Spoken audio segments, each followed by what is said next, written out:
ಪ್ರೀತಿಯು ಆತ್ಮಸಾಕ್ಷಿ ಎಂದು ತಿಳಿಯಲು ತುಂಬ ಚಿಕ್ಕದಾಗಿದೆ. ಯಾರೊಬ್ಬರ ಮೇಲೆ ನಿಮ್ಮ ಪ್ರೀತಿಯನ್ನು ವ್ಯರ್ಥ ಮಾಡಬೇಡಿ, ಯಾರು ಅದನ್ನು ಗೌರವಿಸುವುದಿಲ್ಲ.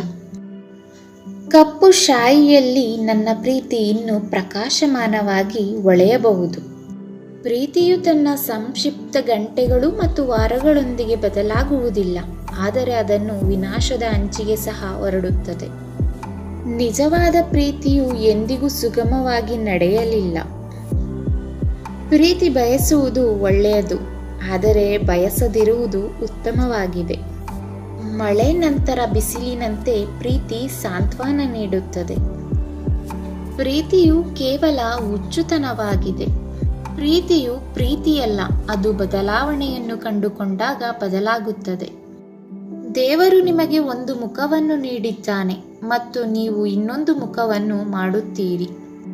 ಯಾರು ಹೊಗಳಲು ಇಷ್ಟಪಡುತ್ತಾರೋ ಅವರು ಹೊಗಳುವವರಿಗೆ ಅರ್ಹರು. ಜೀವನವು 2 ಬಾರಿ ಹೇಳಿದ ಕಥೆಯಂತೆ ಬೇಸರದಾಯಕವಾಗಿದೆ. ನಿದ್ರೆಯ ಮನುಷ್ಯನ ಮಂದ ಕಿವಿಯನ್ನು ಕೆರಳಿಸುತ್ತದೆ.